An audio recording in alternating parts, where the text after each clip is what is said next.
వేదాలు ఎన్ని? అవి ఏమిటి?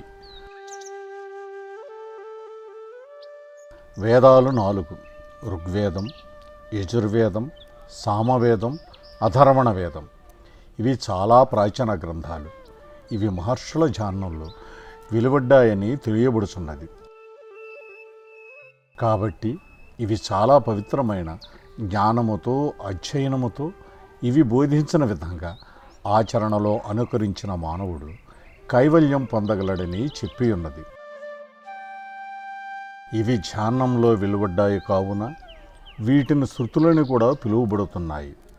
ఇవి అతి ప్రాచీనమైన, ముఖ్యమైన మానవోద్ధరణకు సంబంధించిన గ్రంథాలు. వేదాలకు అనేక ఉపగ్రంథాలు ఉన్నాయి. వీటిని వేదాంగాలు అని కూడా అంటారు. వాటిల్లో ప్రముఖమైనవి ఉపనిషత్తులు, ఉపవేదాలు, అరణ్యకములు, వేద సహితములు, దర్శనాలు మరియు మీమాంసాలు మొదలైనవి.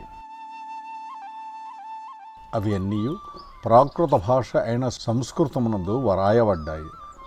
మహర్షులు తమకు జ్ఞానంలో కలిగిన జ్ఞాన సంపదను వచించగా శిష్యులు వీటిని తాళపత్రములలో వ్రాసితిరని చరిత్ర వలన తెలియచున్నది. ఆధునిక యుగంలో ఇవి చాలా భాషలలోకి అనువదింపబడ్డాయి. మొదటిగా వ్రాసిన భాష ప్రాకృతమైన సంస్కృతం. ఈ భాషను అర్థం చేసుకొనుట చాలా కష్టము. ఎందువలన అనగా ప్రాచీన సంస్కృత భాషలోని ప్రతి పదమునకు అనేక పర్యాయ పదములుండుటయే దీనికి కారణము. కావున ప్రతి మాట యొక్క అర్థమును సందర్భోచితముగా గ్రహించుట అత్యంత ఆవశ్యకము. ఈనాడు చాలా వరకు వేదాలకు ఆంగ్ల అనువాదం లభించగలదు. నేడు ఆధునిక యుగం చాలా పరిశోధనలు జరిపినందున ఈ వేద జ్ఞానము కంప్యూటర్లో అందరికీ అందుబాటులోకి వచ్చింది. వేదాలు మానవునికి ఆదర్శాలు మరియు ఇవియే అనుసరించదగ్గవి. ఇవి మానవ జీవితాన్ని సార్థకపరుచుకునేందుకు ప్రమాణాలు. ఇవియే భగవద్గ్రహీతమైన ఉద్గ్రంథాలు. వీటిలో మానవుని కల్పనకు తావులేదు.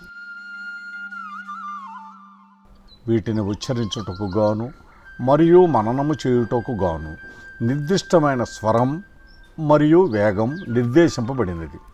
ఈ విధంగా మననం చేసిన ఎడల వినసొంపుగాను మరియు మనపై గొప్ప ప్రభావంను చూపును. మననం త్రాయేతి ఇది మంత్రః అని చెప్పి ఉన్నారు. అనగా ఏవైతే పలుమార్లు జపించిన లేదా ఉచ్చరించిన మనలోని అర్షద్వర్గాలు నశింపచేసి మనలను జనన మరణ విముక్తుల్ని కావిస్తాయో వాటిని మంత్రాలు అని తెలియజేయడమైనది. మంత్రాలు భగవద్దత్తమైనవి.